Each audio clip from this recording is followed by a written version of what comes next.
Anda akan mengikuti Talkshow Interaktif di SAS FM.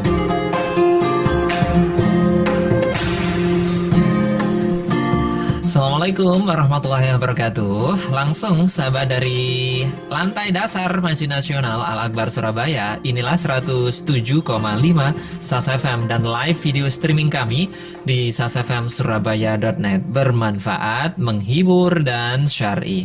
Kabar Anda tentu selalu baik sahabat ya. Dan mudah-mudahan kita semuanya dijadikan hamba-hamba Allah yang selalu mempunyai sikap bersyukur. Ya, barang siapa yang selalu bersyukur, maka Allah terus menambah nikmatnya.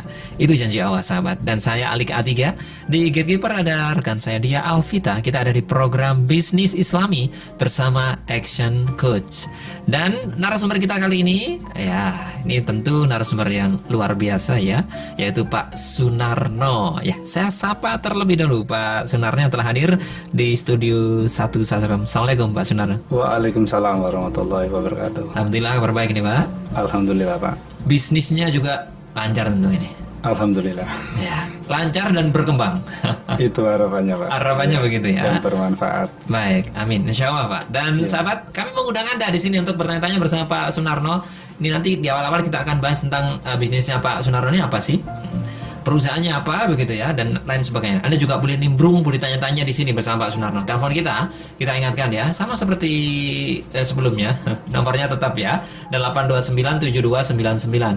Sementara untuk SMS dan juga WhatsApp di 0812306345. Anda juga bisa menyapa Facebook dan Twitter kita di @sasfmsby. Baik, Pak Sunarno, ini Pak Sunarno punya yang namanya perusahaan PT Kalam Leverage Mulia, betul Pak ya? Betul. Ya. Kalam Leverage Mulia. Jadi ini dari namanya saja ini kelihatan apa ya nih ya? Gabungan antara Betul Pak. leverage. Ini apa sih Pak artinya leverage ini Pak? Leverage itu saya kenal juga dari Action Coach juga. Saya juga baca-baca. Sebenarnya tuh leverage itu pengait atau pengali. Faktor kali begitu. Kita namakan leverage mulia, mudah-mudahan kalam ini bisa menjadi pengungkit kemuliaan begitu loh. Oh, ini menjadi harapan ini. Iya, harapan. Nama sekaligus menjadikan harapan gitu. Iya, Pak. betul. Ini di bidang apa sih Pak? Kita bergerak pada awalnya di supplier bahan kimia, kemudian berkembang ke pengolahan air bersih dan pengolahan air limbah begitu. Jadi kita lebih fokus kepada hal-hal yang arahnya ke ramah lingkungan dan menyelamatkan lingkungan begitu Pak. Wah, benar-benar mulia nih sepertinya. Harapannya begitu Pak. Harapannya begitu ya. Iya. Jadi intinya ingin ikut serta menyelamatkan lingkungan. Ya, sangat mulia sekali ini. Jadi misalnya ini seperti apa sih Pak? Air limbah itu didapatnya dari mana? Kemudian diolah menjadi apa itu? Betul. Jadi setiap kegiatan industri ataupun rumah tangga, rumah makan, perhotelan, rumah sakit, itu kan selalu menggunakan, terutama kita fokus di air, menggunakan air. Lah air yang digunakan untuk kegiatan industri atau rumah tangga, rumah sakit, apartemen itu kan jadinya limbah. Nah limbah ini sebelum dibuang ke badan air harus diolah dulu untuk memenuhi baku mutu dari pemerintahan setempat. Karena kalau peraturannya begitu gitu ya? Iya. Itu ada peraturannya. Kalau tidak diolah, misalkan salah satu polutannya COD BOD-nya tinggi begitu ya. Dia kalau dibuang langsung ke air, itu menyebabkan biota di air tuh tidak bisa tumbuh. Seperti misalkan kekurangan oksigen, ikannya mati. Ikan mati. Kebanyakan nitrogen sama fosfat, yang tumbuh enceng gondoknya banyak. Lumut banyak, sehingga biota yang lain tidak mempunyai kesempatan tumbuh. Ikannya mati, warnanya jadi hitam, bau. Wah, dan sebagainya. Ya. Jadi baik rumah sakit, hotel swasta atau pemerintah, apartemen itu juga harus diolah sebelum dibuang ke badan air di sungai atau saluran kota dan sebagainya. Nah, akhirnya perusahaan Bapak inilah yang menawarkan jasa untuk mengolah limbah tadi begitu ya. Jadi kita nyiapkan mulai dari desain sampai ke pengerjaannya. Desain itu yang bagaimana Pak? Desain itu misalkan suatu pabrik yang baru akan dibangun, itu kan akan tahu air yang dikonsumsi seberapa besar. Kemudian kualitas air secara umum seperti apa limbahnya. Kemudian kita siapkan desainnya untuk mengolah limbah ini. Penampungan limbahnya tadi itu desainnya juga dari Iya, Surabaya. didesain kemudian diolah agar memenuhi baku mutu seperti itu. Baik. Jadi ini mengolah air limbah tadi itu di tempat itu aja atau dibawa kemudian ke tempat tertentu di perusahaan Bapak itu? Kalau perusahaan saya fokusnya mengolah di tempatnya, Pak. Oh, Iya, mengolah di tempatnya. Oke. Jadi misalkan seperti gedung atau apartemen atau industri, dia harus mempunyai pengolahan limbahnya. Itu menjadi prasyarat Oke. untuk bisa beroperasional. Jadi terkait infrastrukturnya itu di situ ya, di Iya. tempat itu, di hotel itu Iya. atau di rumah sakit itu? Betul. Oke. Ada beberapa seperti kawasan itu disentralkan menjadi satu seperti share begitu kan. Masing-masing industri tidak mengolah sendiri, tetapi dia ada parameter-parameter yang harus diukur. Kamu boleh membuang dengan catatan seperti ini. Kalau lebih dari ini nanti casnya seperti ini. Itu disentralkan kalau di share. Dari share ya. Iya, Karena di memang kawasan-kawasan. ada beberapa ini. Iya, ada perusahaan di sana banyak perusahaan disatukan. kemudian disediakan. Oke, baik. Setelah itu diolah dijadikan apa sih Pak itu? Ada beberapa, Pak. Jadi saat ini kalau dulu awalnya limbah diolah untuk dibuang. Kemudian kan sekarang ini karena ketersediaan air dan mahalnya air bersih, ada beberapa customer kami yang menghendaki air ini diolah untuk dimanfaatkan kembali. Minimal bisa dipakai untuk gardening, siram-siram tanaman atau mencuci, sampai untuk benar-benar bisa dikonsumsi. Oh, Jadi gitu. itu teknologinya sudah ada gitu loh. Jadi yang kebanyakan dipakai nih Pak sama konsumennya Pak Sunarno ini, Iya. langsung dipakai atau hanya untuk siram-siram tadi? Sejauh ini teknik pengolahan limbah itu kan yang pertama reuse, Oke. dipakai untuk sesuai dengan kebutuhan. Misalkan kalau Anda sekedar mencuci kan prasyaratnya nggak terlalu tinggi. Kemudian di recycle itu dinaikkan kualitas airnya, kemudian untuk dipakai lagi. Misalkan kalau banyak pengotoran yang istilahnya material tersuspensi, diendapkan dulu, kemudian bisa dipakai untuk shower-shower dan sebagainya. Oke. Kemudian yang terakhir diolah, hasilnya jadi bersih, kemudian dipakai lagi untuk proses. Oh, oke. Tentunya sesuai dengan prasyarat ya. Kalau air ini untuk diminum ya harus memenuhi prasyarat air minum.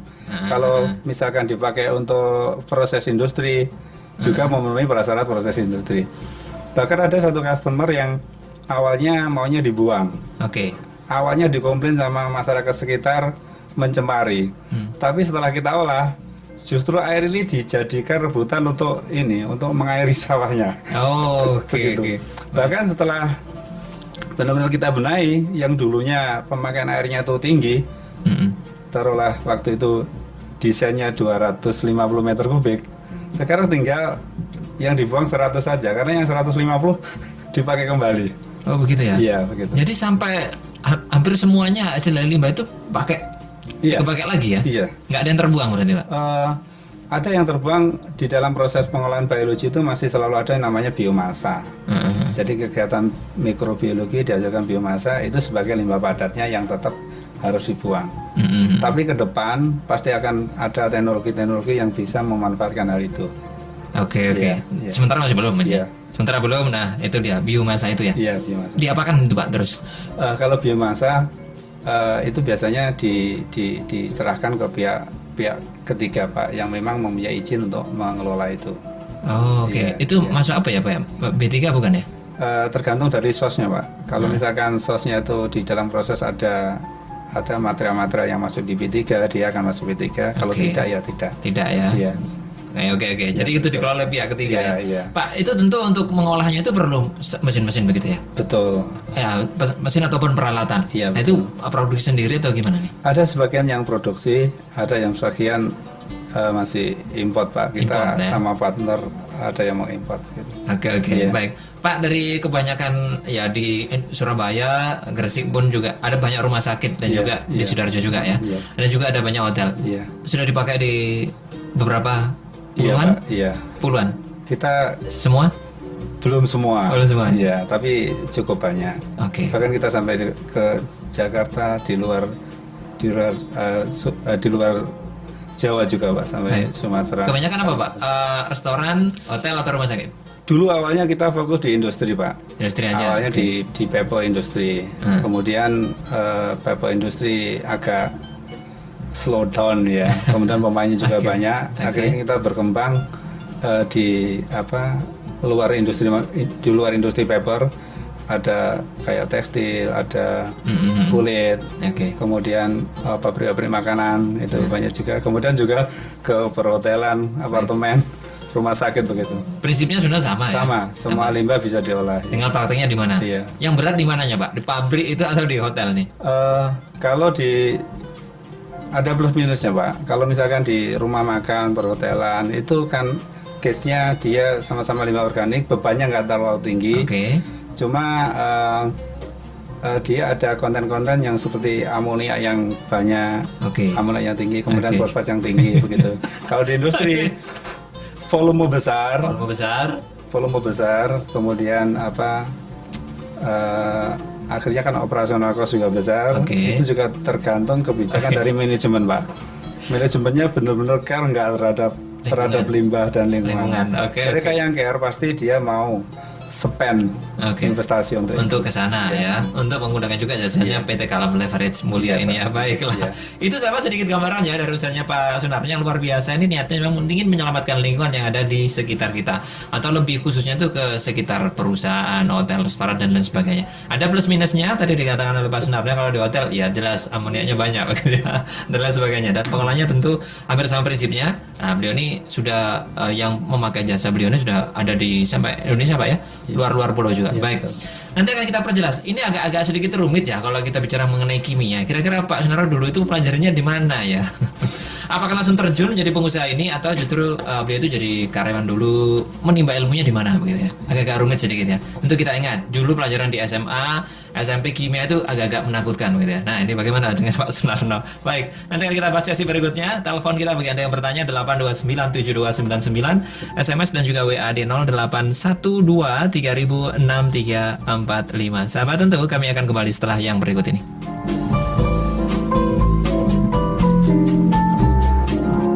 Bagaimana menyikapi full day school?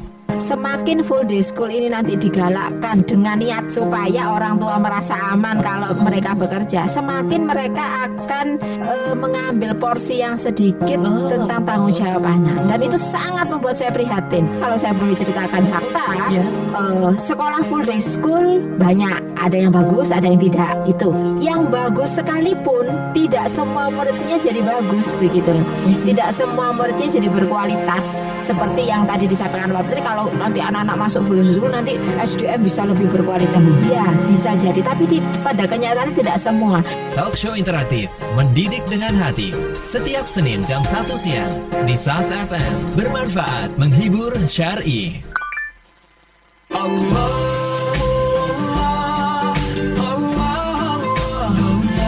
see the sun, the stars, the moon. I join them all in praising you. Oh, love, it's a gift. I will never let go of true love. I will give my body and soul for true love. Bless you with all His love. Send peace from up above, and may your friendship grow. Dengarkan lagu Maher Zain, Close to You, True Love, dan Robby Gebari di SAS FM. Bermanfaat, menghibur, syar'i. Bagaimanakah cara memilih ban kendaraan yang baik? Makanya kalau kita milih ban atau merawat ban, yang paling penting adalah merawatnya. Kalau memilih kan enak, gampang tuh, pilihannya banyak gitu. Tapi kalau merawat itu kan lifetime-nya panjang. Makanya tadi kalau beli ban di toko itu kalau diskonnya lebih dari 10% berarti mendekati expired. Tapi kalau diskon 50%, nah itu sudah kedaluarsa. Yang jadi masalah bukan apanya, karena bukan telapaknya masih bagus. Tapi yang jadi masalah adalah dinding ban, karena ban itu ada dua, pakai yang nylon sama pakai baja. Kepinginnya dijelasannya steel belted, berarti steel itu pakai baja ada nylon itu apa apply-nya itu ada apply-nya itu berapa itu. Jadi yang jadi masalah sekarang ini adalah yang orang pulang perhatikan adalah rata-rata dia memperhatikan kembangannya aja. Tanya jawab interaktif, dialog keselamatan, setiap Senin jam 8 pagi di SAS FM. Bermanfaat, menghibur, syar'i. Dahulu, radio hanya bisa didengar. Tapi kini, Radio SAS FM bisa Anda lihat melalui live streaming video kami di www.sasfmsurabaya.net. Anda bisa melihat siaran kami. Lihat dan dengar SAS FM kapanpun, dimanapun.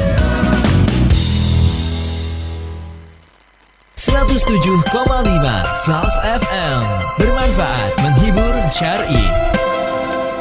Baik sahabat, seperti biasa kita akan update informasi lalu lintas bersama Dia Alvita di Gatekeeper. Dia.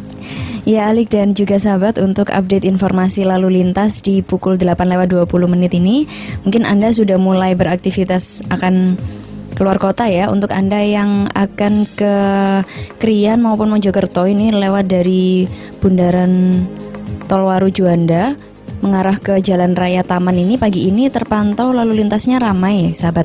Kecepatan rata-rata hanya 24 km per jam saja, ini dari Jalan Raya Kedung Turi hingga ke Jalan Raya Taman ya. Tapi di Jalan Raya Klete ini sudah terpantau lalu lintasnya lancar kembali. Sedangkan untuk yang arah sebaliknya terpantau lalu lintasnya pagi ini lancar sampai di Tol Waru Juanda, Tol Bundaran Waru itu ya. Nah dari Tol Bundaran Waru itu untuk Anda yang akan ke arah Sidoarjo juga lalu lintasnya terpantau lancar. Sedangkan sampai di flyover Sidoarjo itu ya, flyover itu di depan setelah Bungurasi itu lalu lintasnya masih terpantau lancar. Tapi untuk yang arah sebaliknya, Anda yang dari Sidoarjo yang akan ke Surabaya lewat dari Bundaran Aloha itu lalu lintasnya pagi ini terpantau ramai. Itu sampai di Tol Bundaran Waru ya, sampai hampir ke flyover itu lalu lintasnya terpantau ramai. Untuk Anda yang dari Bundaran Waru mengarah ke Jalan Ahmad Yani, pagi ini lalu lintasnya masih terpantau lancar. Hanya ada kepadatan seperti biasa di Bundaran Taman Pelangi itu ya. Di depan Bundaran Taman Pelangi itu dua arah masih terpantau, baik yang ke Surabaya maupun untuk ke arah Sidoarjo terpantau lalu lintasnya ramai lancar juga ya sahabat. Untuk Anda yang akan beraktivitas ke Jalan Raya Jemur Sari, pagi ini sudah terpantau ramai di Jalan Raya Jemur Sari yang mengarah ke arah Prapen itu ya, lalu lintasnya terpantau ramai. Sedangkan untuk di Jalan Raya Rungkut Industri masih terpantau lalu lintasnya lancar sahabat. Demikian sahabat untuk update informasi lalu lintas. Untuk update dari akun Twitter di Sub Surabaya dan juga RTMC masih belum ada update terbarunya lagi. Iya, weekend ini bisa petugas libur makanya. Iya. Agak santai, jadi belum ada di update. Baik, tadi aplikasi WIS ya. Oke, baik, terima kasih Dia Alvita atas update informasi lalu lintasnya.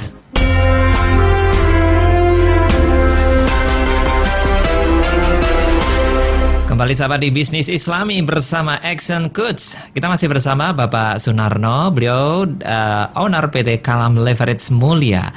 Anda yang ingin bertanya, silakan teleponnya 8297299, SMS dan juga WA di 0812306345. Pak Sunarno, seperti yang saya sampaikan dulu nih, tentu ini kimia, tidak semua orang tentu ya bisa memahami dengan baik sekali, termasuk saya ini.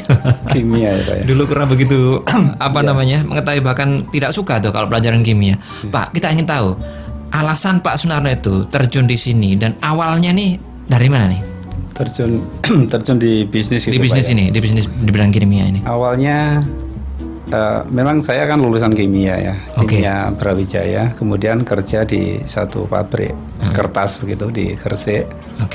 Di sana saya bekerja itu selama 10 tahun Pak. Pada awalnya karena saya suka belajar dan di sana itu sistemnya dipindah-pindah begitu Pak. Jadi selama 10 tahun tuh pindah 9 kali, dipindah Pak. Berarti tiap tahun ya? Hampir tiap tahun dipindah? Awalnya karena saya yang nantang pindah gitu loh. Di saat ada masalah di salah satu mesin, saya baru 1 tahun kurang sebenarnya. saya diminta bantu ngatasi permasalahan di sana, permasalahan air gitu. Bentar, ini agak unik ya. Jadi saat itu menjadi karyawan 10 tahun Iya, betul. di suatu pabrik kertas. Kita Iya. sebut suatu pabrik kertas lah Iya, ya, di betul. Gresik Iya. begitu. Dan suka belajar. Iya. Kemudian hampir tiap tahun selalu dipindah-pindah. Iya, dipindah. Pak, kesannya itu kayak karyawan apa ya, buangan atau gimana? Bukan ya? Karena di saat ada permasalahan berkaitan dengan kimia, Oke. saya dipindah. Itu minta atau memang Awalnya saya yang minta. apa alasannya, Pak? Kan banyak orang malah takut itu Waktu itu pindah-pindah. ada masalah di pengolahan airnya, air bersihnya untuk umpan boiler. Heeh. Saya diminta bantu menyelesaikan masalah itu. Saat itu masalahnya apa itu? Waktu itu karena beralih dari satu mesin yang lama, softener, ke demineralisasi. Kemudian mesinnya blok begitu, sehingga umpan airnya nggak bisa lancar. Nggak bisa lancar, oke. Saya diminta bantu. Oke. Jaraknya agak jauh, Pak. Jadi lokasinya di satu lokasi tapi jaraknya jauh. Antara apa itu? Antara Mesinnya, kantor saya kantornya. sama mesin boiler ini. Jadi setiap hari kalau pagi ke sana, siangnya balik begitu kan nggak efektif. Oke. Saya minta, Pak, kalau seandainya saya diminta untuk nangani masalah itu, pindah saya di sana gitu. Oke. Biar saya bisa fokus menyelesaikan. Sebelumnya itu apa, Pak? Sebelumnya posisinya Bapak apa itu? Saya waktu itu di quality control memang. Oke. Quality control ini mendampingi semua proses termasuk air. Oke. Nah, saat itu dibuatinlah surat pindah sama manajer saya. Jadi pertama kalinya tuh di QC itu ya? Iya, quality Quality control. control. Iya. Ada masalah kasarannya Pak Sunarno nih grisin gitu ya. Ini aduh, ini harus diatasi gitu Iya. ya? Oke. Kemudian saya Lanjut. dibuatkan pindah ke sana sampai saya juga belum pernah megang peralatan itu. Oke. Saya prinsipnya waktu itu kan masih banyak pendidikan yang masih sekolah dasar, SMP, bisa jalankan mesin gitu loh. Oke. Saya pendidikan lebih baik, ada keinginan untuk belajar pasti bisa. Oke. Dibuatlah surat pindah ke sana gitu loh. Dan itu yang ditangani tentang air. Mm-mm. Nah, berawal dari sana, setelah permasalahan selesai semua, sampai menyiapkan laboratorium, mendidik orangnya yang siap bekerja di sana, rekrut sampai mendidiknya, trainingnya. Setelah selesai semua, saya ditarik kembali. Gitu. Oke, balik lagi di QC tadi. Dan setelah itu, mulailah hampir setiap tahun tuh pindah tempat. Itu pertama Iya, awalnya. Awalnya pertama kali pindah kemana lagi tuh, Pak? Di Setelah divisi itu, apa itu? Seperti gini, saya punya keinginan kuat untuk mempelajari sesuatu begitu ya. Oke. Tapi Allah mengizinkan hal itu. Gitu. Suatu saat sekalipun saya di QC, saya belajar tentang membuat catnya kertas, coating kitchen namanya, coating. Jadi kertas untuk bisa bagus itu dilaminasi, di coating begitu. Oke. Itu betul, saya dipindah di bagian itu. Karena yang memegang itu keluar, kemudian saya dipindah di bagian itu. Ya, kalau yang itu Pak Sunarno yang minta atau dipindah? Selanjutnya saya nggak pernah minta. Oke. Dipindah. Setiap ada permasalahan yang berkaitan dengan kimia, Oke. saya dipindah. Dari mulai yang pertama itu pelajaran bagi perusahaannya. Oh, berarti Pak Sunarno ini mau nih kalau dipindah-pindah gitu dan bisa gitu. Bisa. Oke. Sampai akhirnya setelah pindah semua, saat itu saya mulai berpikir, karena kan sudah pindah semua ini. Oke. Nangani air bersih pernah, Oke. coating pernah, kemudian air limbahnya pernah. di diengking pernah, mesin baru lagi pernah. Akhirnya saat itu saya mulai di samping itu kan saya suka baca-baca gitu loh. Oke. Saya suka pinjem buku dari kantor pusat, ada teman di sana kita baca-baca. Ada satu kalimat yang men-trigger saya, Oke. itu untuk akhirnya memutuskan keluar. Keluar dari perusahaan itu Iya. setelah 10 tahun di sana. Iya. Apa? Bukan karena saya tidak nyaman, tetapi karena saya menginginkan sesuatu yang ingin saya capai. Oke. Kalimatnya tuh sederhana dan sampai sekarang pun masih ingat gitu. Apa itu, Pak? Jika kamu tidak berani mengejar cita-citamu, maka kamu akan dipakai oleh mereka atau orang lain untuk mengejar cita-cita mereka. Oh gitu ya. Itu sampai terngiang-ngiang itu Oke, berhari-hari. Iya, kita ulangi ya. Jika kamu tidak bisa mengejar cita-citamu, Tidak berani, Pak. tidak berani ya. Iya, Jika tidak tidak berani mengejar cita-citamu, maka kamu akan dipakai orang lain untuk Iya, mengejar mengejar cita-citanya. mereka. Nah, ini kan gak enak. Selama 10 tahun ini saya dipakai orang untuk mengejar cita-cita mereka Iya, gitu. kok enak gitu ya. Cita-citanya sudah tercapai, kita sendiri enggak gitu ya. Masih lanjut aja gitu. Jadi kata-kata itu, Pak ya. Iya. Yang membuat Pak Sunarno akhirnya memutuskan ingin keluar. Iya, sebenarnya akhirnya kan kita introspeksi diri. Mm-mm. Dulu saat SMA saya itu sebenarnya pengen apa? setelah kerja tuh kepengen apa sebenarnya gitu loh. Kemudian flashback ke belakang, saya masih ingat bahwa dulu saya tuh kepengen jadi ahli kimia plus pengusaha gitu loh. Wah, ahli kimianya sudah nih ceritanya. Iya, jadi lulusan kimia sudah lah ya. Terus pengusahanya ini yang belum. Oh iya, jadi ingat. Jadi ingat. Itu ditulis kapan itu, Pak? Pas fisika ya? Keinginan tadi itu. Ingin ahli kimia dan itu kalau waktu SMA itu kan ada bimbingan karir betul Pak ya. Kan ada ya. BK gitu, bimbingan karir. Itu kan mendampingi siswa-siswa ke depan tuh kepengennya cita-citanya apa? Iya, saya masih ingat tuh saya tulis. Padahal kalau kimia saya memang suka kimia, pengusaha tuh nggak ada yang melatar belakangi lah.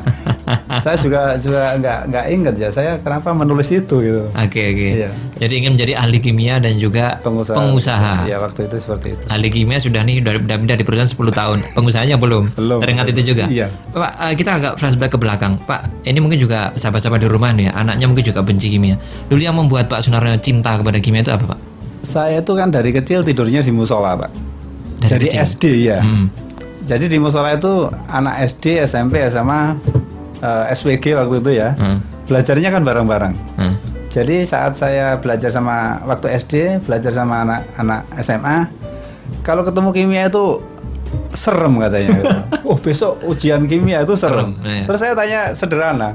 Waktu itu kan istilahnya bahasa Jawanya tuh demitan mana gitu, sulitan mana kimia sama matematika, saya tanya begitu. Terus si temen kakak ini, bukan kakak ya teman yang di musola itu.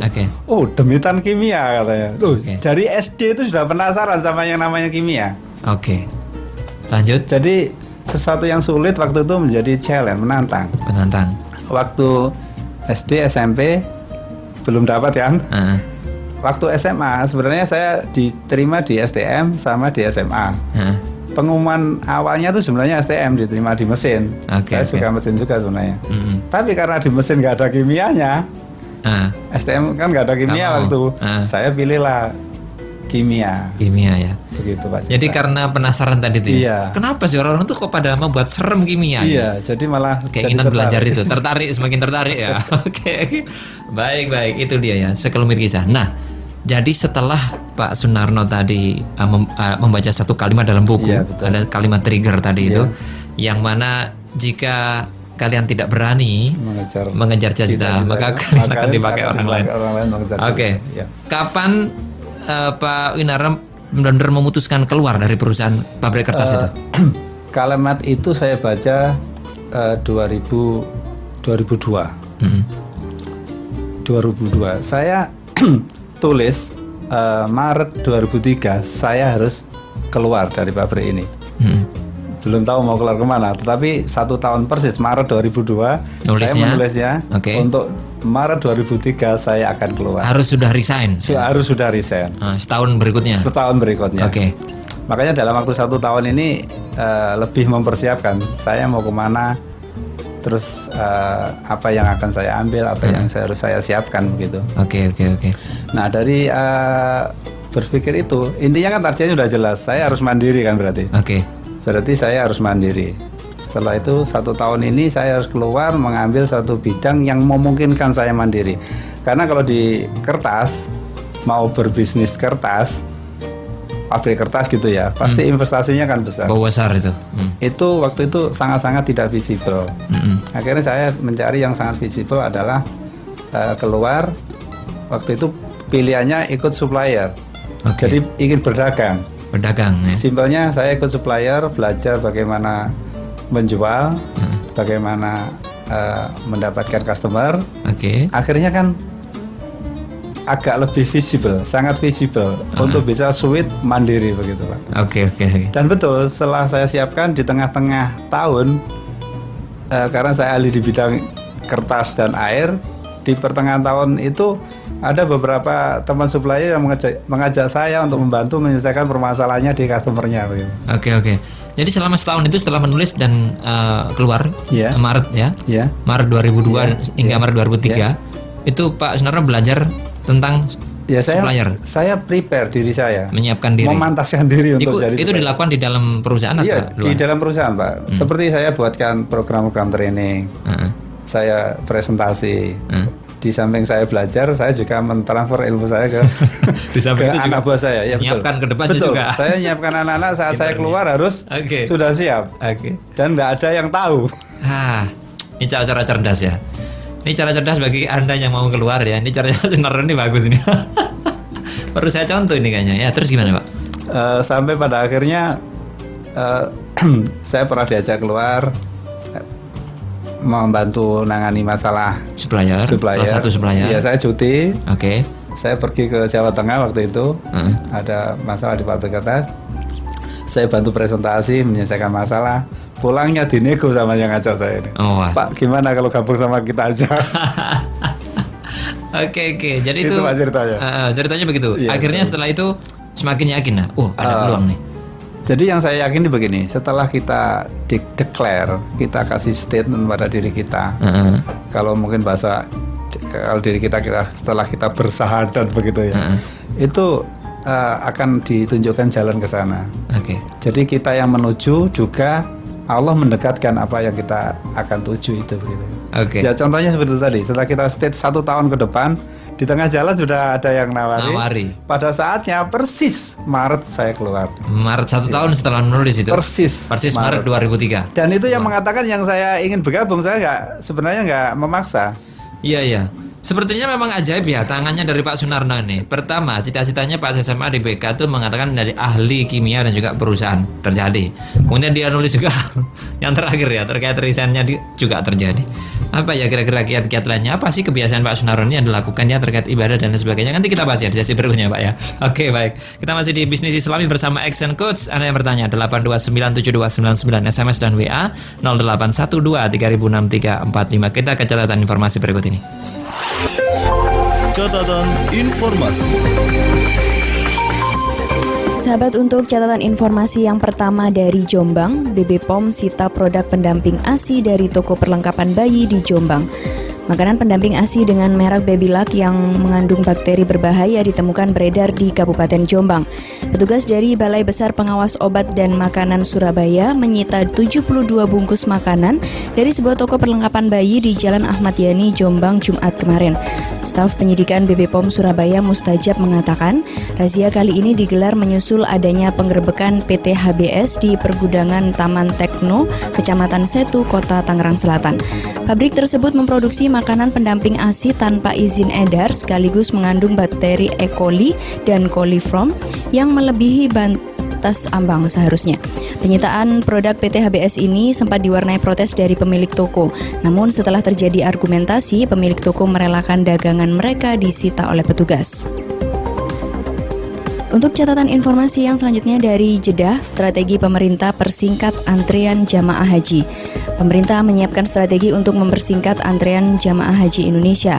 Menteri Agama Lukman Hakim Saifuddin mengatakan, pemerintah tidak berdiam diri. Mereka terus berupaya bagaimana antrian panjang ini akan lebih disederhanakan. Antrian calon haji di beberapa daerah mencapai lebih dari 20 tahun. Strateginya antara lain melalui regulasi mendahulukan jamaah yang belum pernah berhaji dan pengalihan kuota dari negara-negara sahabat. Lukman Hakim menjelaskan bahwa pemerintah telah menyiapkan regulasi agar seluruh kuota haji Indonesia dapat dimanfaatkan oleh warga negara Indonesia yang belum pernah berhaji. Pada tahap awal dalam lawatan Presiden Filipina Rodrigo Duterte, Menteri Agama mengatakan secara lisan telah mempersilahkan Indonesia untuk memanfaatkan kuota haji Filipina yang tidak terserap. Ia juga menjelaskan masalah antrian panjang untuk berhaji tidak hanya masalah di Indonesia saja. Sejumlah negara tetangga seperti Malaysia dan Singapura juga bergulat dengan masalah yang sama. Untuk catatan informasi yang terakhir, sahabat, dari Sidoarjo, Dinas Pendidikan Jawa Timur mulai data SMK. Dinas Pendidikan Provinsi Jawa Timur mulai melakukan pendataan terhadap sekolah menengah kejuruan menyusul adanya pelimpahan pendidikan menengah dan pendidikan khusus ke pemerintah Provinsi Jawa Timur tahun 2016. Kepala Dinas Pendidikan Provinsi Jawa Timur Saiful Rahman mengatakan pendataan tersebut dilakukan untuk mengetahui secara real data sekolah menengah kejuruan yang ada di Provinsi Jawa Timur. Ia mengemukakan pendidikan memiliki struktur yang cukup besar dan ada unit pelaksana teknis fungsional, yaitu adanya Kasubag TU yang berkaitan dengan administrasi dan juga keuangan di sekolah. Saiful Rahman menambahkan dengan adanya pertemuan ini, teman-teman kepala sekolah segera melakukan pendataan usulan supaya struktur organisasinya segera disusun. Ia juga mengatakan dengan adanya Kasubag TU ini tidak akan ada guru yang terlewatkan adanya kenaikan pangkat karena selama ini guru berdiri sendiri. Dan dari data terakhir yang didapatkan, saat ini di Jawa Timur terdapat sebanyak 1.886 SMK dan 1.300 SMA. Demikian sahabat untuk catatan informasi kami ambil dari Republika, Antara, dan Detik.com. 107,5 SAS FM, bermanfaat, menghibur, syar'i.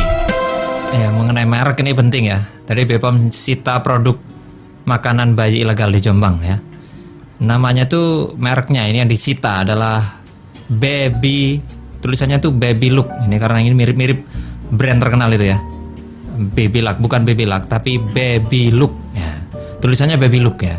Baby Look. Nah, itu dia. Itu memang tak layak konsumsi. Sementara ada di Jombang. Ini mengenai merek tentu ini penting untuk menjadi perhatian Anda semuanya yang punya bayi di bawah 5 tahun.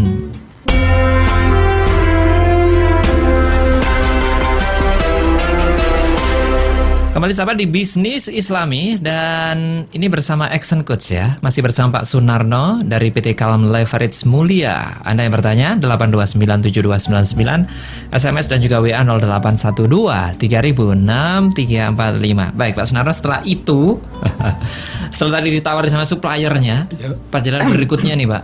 Pak. Pada Maret 2003 itu memutuskan Keluar. mandiri, Iya. keluar dan mandiri atau gabung supplier tadi. Saat itu yang saya ambil keputusan kan saya ingin mencari pekerjaan yang memungkinkan saya belajar untuk mandiri. Pilihannya jatuh di supplier. Oke. Jadi saya ikut supplier Pak, ikut supplier. Jadi selama ikut supplier saya pegangnya bukan di marketingnya, justru di technical service-nya begitu. Oke. Ya, jadi manajer teknisnya lah untuk aplikasi alat-alat atau bahan kimia di industri-industri begitu. Oke, baik. Setelah itu berapa lama itu Pak di gabung dengan supplier itu? Saya supplier pindah 2 kali Pak. Jadi yang pertama itu baru kurang dari 1 tahun ya, sekitar 1 tahunan. Kemudian ada yang nawari gabung di tempat yang lain gitu. Tergiur karena apa aja sih Pak? Saya bukan tergiur, jadi mereka telepon saya saat saya di customer.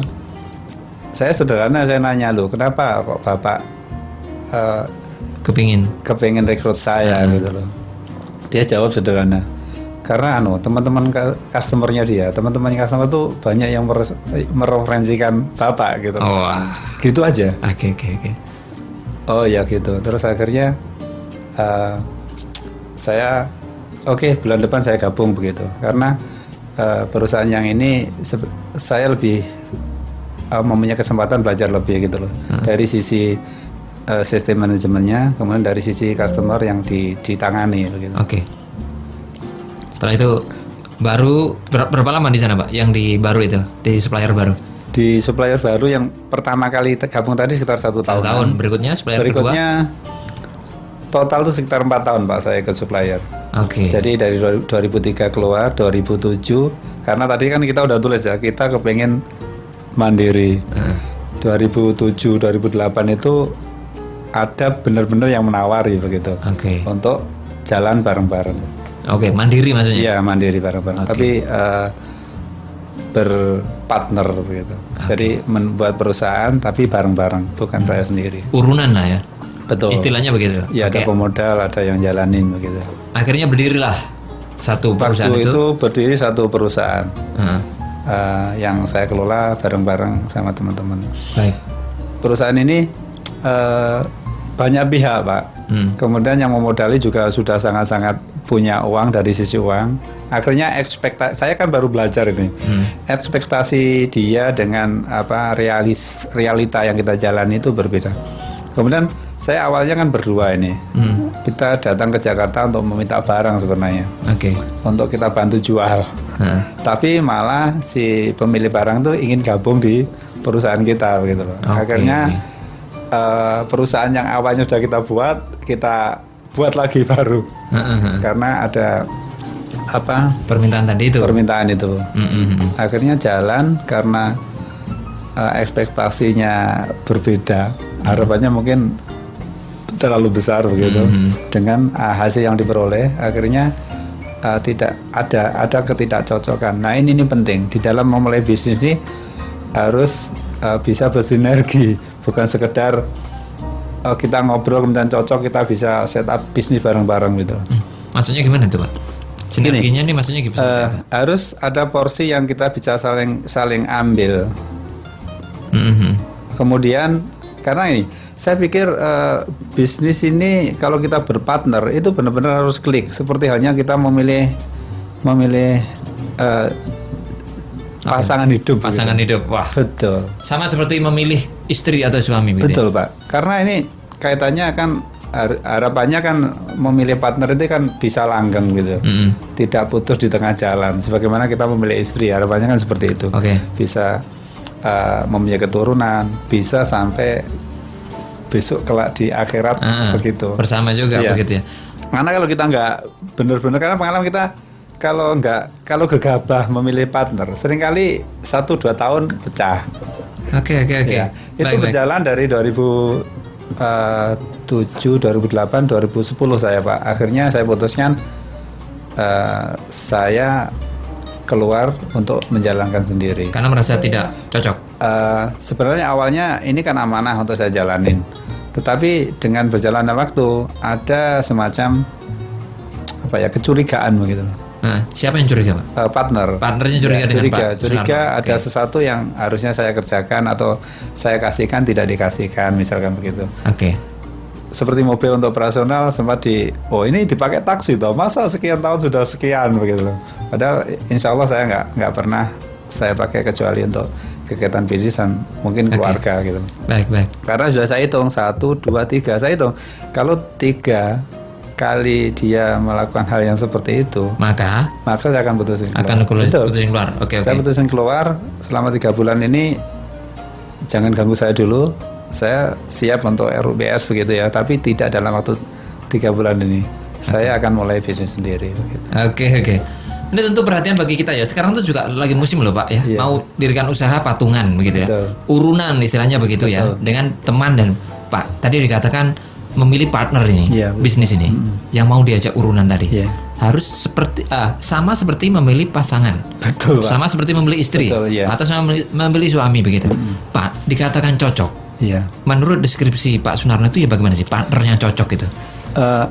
Pertama sebenarnya prasyarat dasar pasti secara umum ada ya. Misalkan saya kemampuannya A, beliau kemampuannya B, dan saling melengkapi. Ini indikasi bisa cocok. Ya. Karena kalau misalkan dia nggak mau sama-sama menjalankan, kemampuannya nggak bisa bersinergi di tengah jalan, ini perlu potensi Pak untuk konflik. Cocok itu katanya orang kan sama ya Pak ya, tapi tadi kompetensinya harus beda. Kompetensinya A, B. Ini dari sisi teknis kemampuan misalkan. Saling melengkapi. Satu mengetahui marketing, satu mengetahui teknis. Akhirnya kan saling membutuhkan ini. Betul. Akhirnya mereka bisa jalan. Satu punya uang, nggak tahu teknis, satunya punya teknis, mungkin bisa jalan. Gitu. Itu secara pengetahuan. Kemudian secara pribadi juga perlu Pak. Misalnya prinsipnya mungkin ini yang harus diklikkan. Apabila prinsip-prinsip dasar beliefnya berbeda, ya di tengah jalan potensi konflik gitu loh. Oke. Berarti secara psikologi atau mungkin secara psikis harus sama begitu. Prinsip-prinsip hidupnya harus sama. Iya, kurang lebih begitu. Karena kalau misalkan tidak sama, kemudian rasa menghargai tidak ada, itu sangat-sangat memicu konflik. Seperti yang saya alami. Yang satu ekspektasinya grow-nya cepat. Karena mungkin uang ratusan juta menjadi tidak berarti buat dia. Tapi buat saya yang startup kan sangat berarti. Ini kan masalah pandangan hidup ini, prinsip ini. Akhirnya ekspektasi dia sama apa yang saya jalani tidak sama, itulah yang terjadi. Akhirnya. Tapi tadi itu mengenai teknisnya sudah ya. Sebenarnya saling melengkapi. Dia punya uang, saya nggak punya uang. Kan seperti itu. Dia pemodal, saya yang jalanin. Oke, itu dia ya. Ini pelajaran juga bagi kita yang ingin urunan, yuk bisnis yuk. Tidak hanya sekedar cari partner nih harusnya. Iya, betul. Oke, jadi saya ulangi sedikit. Kalau secara teknis itu memang harus beda. Misalnya teman Anda itu ahli marketing, Anda sendiri misalnya ahli dalam produksi, itu pas. Tapi yang harus dipaskan juga terkait prinsip-prinsip Iya, bisnisnya ya Pak ya. Itu harus cek. yang itu harus klop, harus klop ya. Harus klop dan klik, Pak. Klop dan klik. Klik. Kalau klik, insya Allah bisa saling mengerti dan bisa jalan. Oke, klik ya. Iya. Yang harus sama itu prinsipnya. Iya. Mengenai teknis memang harus beda, ya. Harus sih tidak. Apabila ada beda kan saling melengkapi. Oke, oke. Bisa saja sama. Kemudian bisa mengambil orang lagi yang berbeda direkrut kan bisa saja. Oke. Iya. Oke, baik. Itu Tapi dia. tidak harus. Tidak harus ya. Tapi kalau berbeda kan saling melengkapi. Akhirnya kan saling menghargai, Pak. Heeh. Saya yang memproduksi, situ yang menjual misalkan. Oke. Baik, itu ya pelajaran pentingnya. Dan kita akan jeda sebentar, nanti akan kita lanjutkan kembali ya Pak Sunarno. Oke. Baik, sama kita masih di Bisnis Islami bersama Action Coach. Ada yang bertanya silakan di 8297299 SMS dan juga WhatsApp di 0812306345. Kami akan kembali setelah yang berikut ini.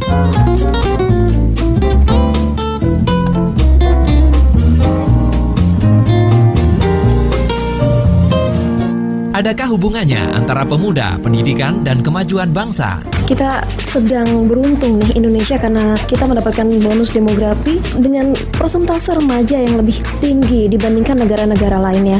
Tapi kita juga tidak bisa memungkiri aspek pendidikan. Ya, jadi kita optimis bahwasanya pendidikan di Indonesia itu bisa semakin maju dan mengembangkan potensi yang ada di Indonesia. Di tahun 2050 nanti Indonesia akan memasuki fase keemasan. Nah, ini nih yang harusnya kita tangkap. Remaja-remaja ini, selain mereka berprestasi di dunia akademik, mereka juga harus berprestasi di bidang akhlak dan moral. Karena ya kita tahu bersama bahwasanya bangsa yang maju bukan hanya bangsa yang maju secara teknologi ataupun bahasa ataupun yang sebagainya, tetapi mereka juga yang memiliki hati nurani, berkontribusi untuk sesama dan juga tingkat spiritualnya baik.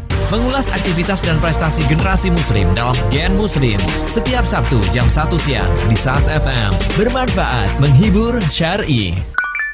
Hits musik Islami terkini di SAS FM. That's the power of remembering Allah.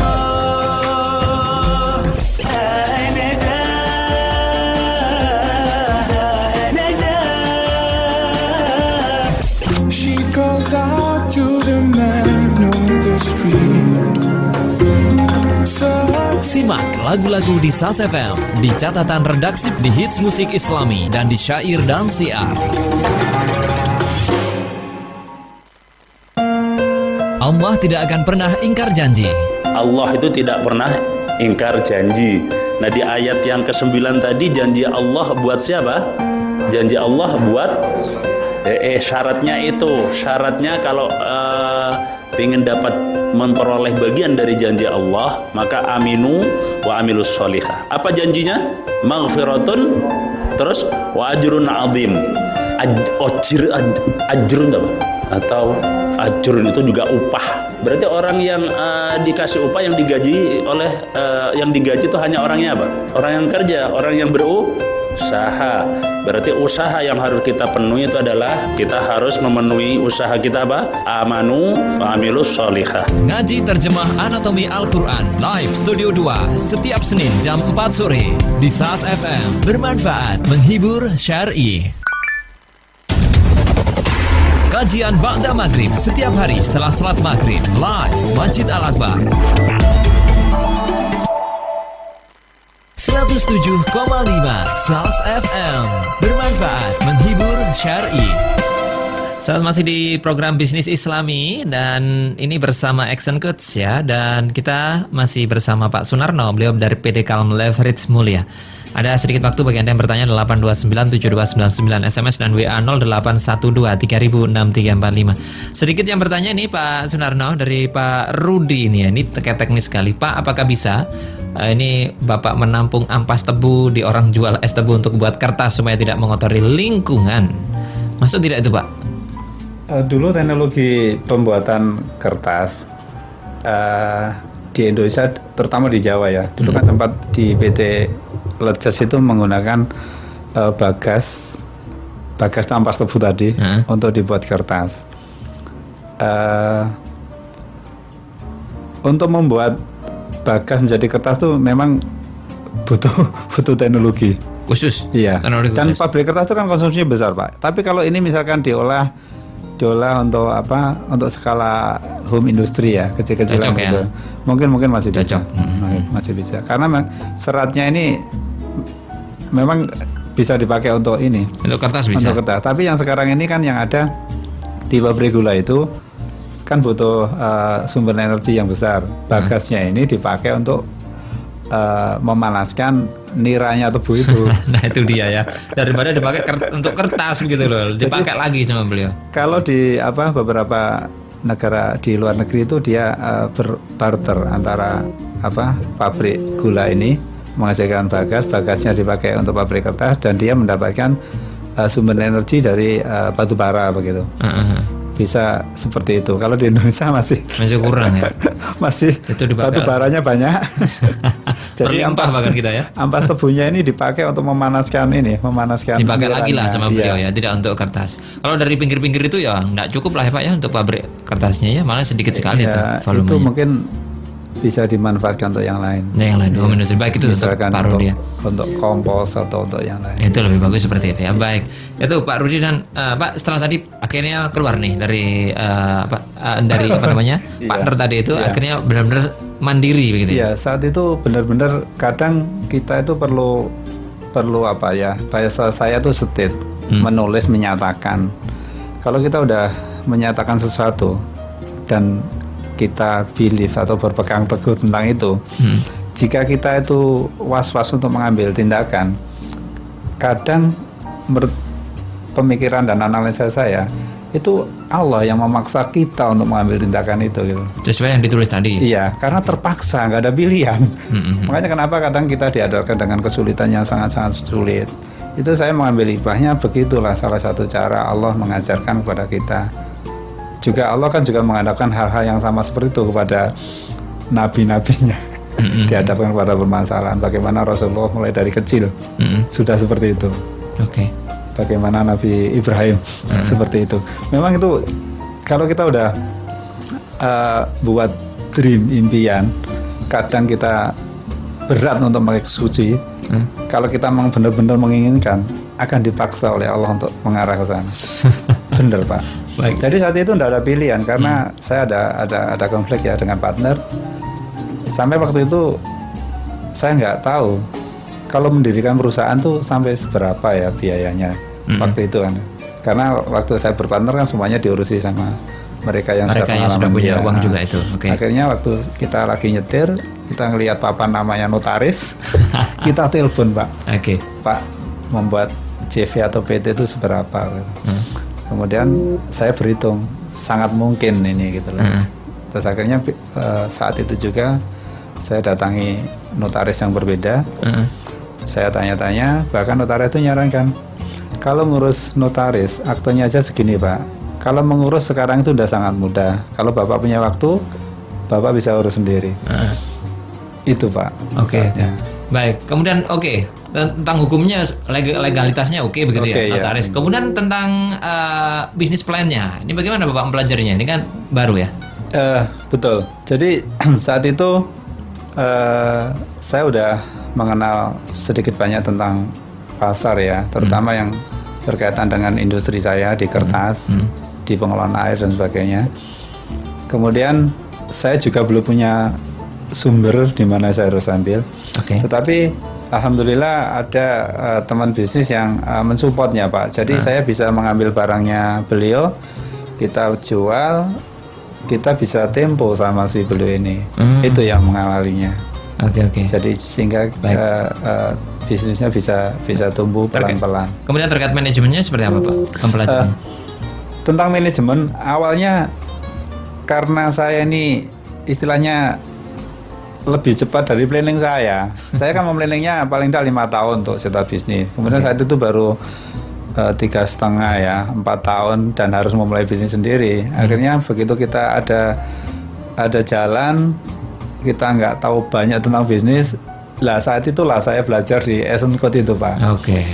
Jadi saya terima kasih banyak ini sama Essence Code. Bagaimana bisnis itu diurus itu seperti apa seharusnya gitu, tidak berdasarkan feeling saja gitu. Oke. Saya belajar di Essence Code itu. Oke, baik Pak. Terakhir ini mengenai prinsip dalam berbisnis dari Pak Sunarno apa ini dalam menjalankan usahanya? Prinsip-prinsip yang dipegang apa nih? Kalau saya prinsipnya begini Pak, karena saya orang Islam yang jelas harus berpegang dengan kitab saya ya. Saya sangat-sangat bersyukur saya berpegang menjadi orang Islam gitu loh, karena fondasi dasar Islam itu segala sesuatunya diawali dengan Bismillah gitu kan. Nama amalu biniyat. Bismillah ini luar biasa, tidak bisa dibayangkan, menyertakan kuasa Allah begitu loh. Tidak ada yang nggak terselesaikan dengan Bismillah gitu loh, dengan nama Allah. Tapi bahasa saya berserta Allah gitu, menyertakan kekuatan Allah. Itu ide kiat bisnis yang pertama. Kemudian yang kedua, dalam mengembangkan bisnis ini kan nggak bisa hanya stagnan, harus tumbuh. Ini juga yang saya pelajari dari Essence Code, bahwa hal sederhana yang harus kita kerjakan. Satu tuh membaca Pak. Dari membaca akan banyak ide. Saya mau mulai bisnis yang memicu juga dari membaca. Karena yang men-trigger juga situ gitu. Dengan membaca, pengalaman orang bisa kita ambil. Orang menulis bisa beberapa tahun, kita baca hanya beberapa hari atau beberapa minggu. Ide-idenya bisa kita peroleh. Jadi tumbuh itu harus. Kemudian yang kedua, berteman Pak. Jadi kalau kita bertemannya dengan itu saja, ya nggak tumbuh. Harus tambah kenalan, tambah teman. Kita mau seperti apa, kita harus berteman seperti yang kita inginkan. Kalau kita pengen growth bisnis seperti A, ya kita mencari teman yang seperti A. Karena cara pikirnya A itu yang kita akan adopsi. Dan harapannya nular gitu ya. Betul. Oke, baik. Jadi paling tidak 3 prinsip itu ya Pak ya? 1, 2, yang ketiga ini Pak. Bahasa saya istilahnya tuh belajar kehidupan. Seperti halnya di Quran kan sering disinggung lah. Berjalanlah di muka bumi. Di situ terdapat banyak tanda-tanda kekuasaan Allah bagi mereka yang mau berpikir. Jadi kalau bahasanya orang umum rekreasi, kalau belajar saya belajar kehidupan, dan itu juga saya terapkan sama anak-anak. Dari perjalanan itu apa yang kita ambil hikmah? Gitu ya. Ya banyak hal lah. Mulai dari kalau kita ngelihat, oh di sini ternyata banyak tanaman A, tanaman B. Suatu saat kamu kalau ada orang yang nyari tentang tanaman ini, ya ini tempatnya misalkan ya. Oke. Belajar dari hidup, kemudian juga perbanyak teman seperti apa yang Anda cita-citakan itu. Temannya ya, misalnya ingin jadi direktur, punya usaha, temannya harus itu gitu ya. Kemudian membaca juga dan selalu bismillah. Baik, terima kasih untuk Pak Sunarno. Sebenarnya banyak yang harus kita bahas ya. Peran keluarga dan sebagainya ini sebenarnya penting juga ya kita bahas, karena tidak cukup waktunya, sudah 1 jam lebih. Terima kasih Pak Sunarno, mudah-mudahan ini semakin grow perusahaannya nih ya. Baik, terima kasih. Assalamualaikum Pak Sunarno. Waalaikumsalam warahmatullahi wabarakatuh. Demikian sahabat perjalanan kami di program Bisnis Islami tadi bersama Pak Sunarno, beliau owner dari PT Calm Leverage Mulia. Bisnis Islam ini bersama Action Coach ya. Terima kasih bagi Anda telah bergabung bersama kami, mudah-mudahan banyak manfaat yang kita petik. Saya Alik Atiga, diganti berada di Alvita. Assalamualaikum warahmatullahi wabarakatuh. Acara selanjutnya, Syair dan Siar Pagi.